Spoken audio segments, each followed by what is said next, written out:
Reacting to the Premier League results so far today on Saturday, the 22nd of February 2026.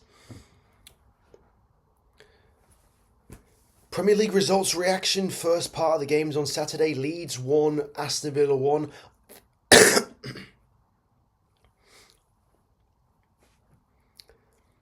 Reacting to the Premier League results, first half on Saturday, the 21st of February 2026. Here we go. Leeds United 1 and Aston Villa 1. A late equaliser from Tammy Abraham ensures that Aston Villa don't drop points at home, but I still think Aston Villa are out of the title race. Now it's 8 points, obviously, same amount of games played. As for Leeds, disappointing, very disappointing. You ideally wanted that win to just give yourself a little breathing room in terms of the relegation battle. Now, obviously, with 31 points, still in a decent position. 7 points ahead of West Ham, who obviously still have a game to play. But I think, one thing with Leeds is Leeds have played brilliant football, and especially indicative of that at times it has come against teams that are very formidable. However, they've also fallen victim to conceding late goals, and they just don't want that to be the hallmark of their season.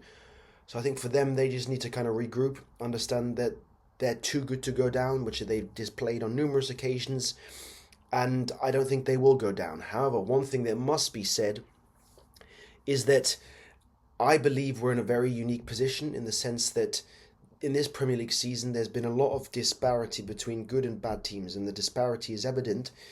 But yet again, good teams have faltered, and I genuinely believe that this year, for the 40-point mark, which otherwise guarantees you Premier League next season, will not be enough.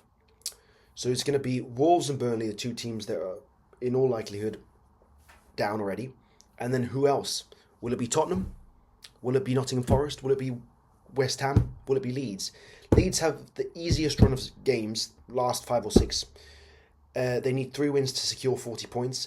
And I think it will really take a 41 or 42 or 43 point mark to ensure promotion.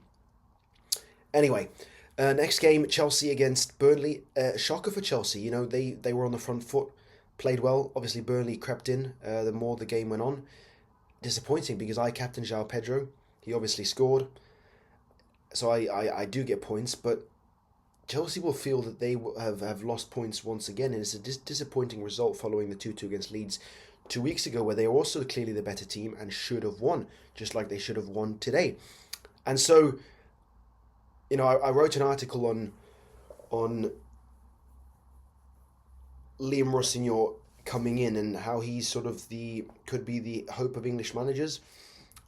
I just don't know, now that they've obviously not won in 2 games, whether the question marks, which otherwise would stem from losses and bad performances, are going to start creeping up. So it'll be interesting to observe what happens in Chelsea, what happens there, knowing the recent history of dismissals from managers. But yeah, Chelsea definitely should have gone 6 points from last 2. Now they have to make themselves content with 2, and that's going to hurt them badly in the race for the top 4. So it'll be an interesting battle to observe. As for Burnley, I think Burnley just sort of trudging along, kind of gaining what they can gain and sort of trying to finish off their season in style and not completely falter. But they're down, no question about it. I think they're, no reinforcements to begin with the season. Scott Parker is working with what he has at his disposal, which is not a lot. And as a consequence, Burnley are, 4 games from going down.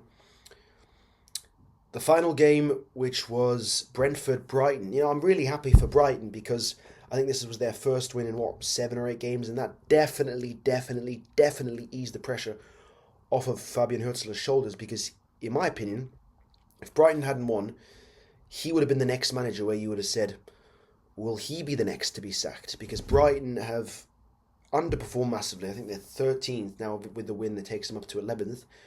But they've been falling off a bit, and Brighton throughout the last years have been so solid in developing players, coming up clutch, being, they're known for being inconsistent, playing so well against Manchester City, winning games like that, but then just faltering and losing silly games. So it's been a season of 2 tails for Brighton, but I'm happy that they could ease the pressure.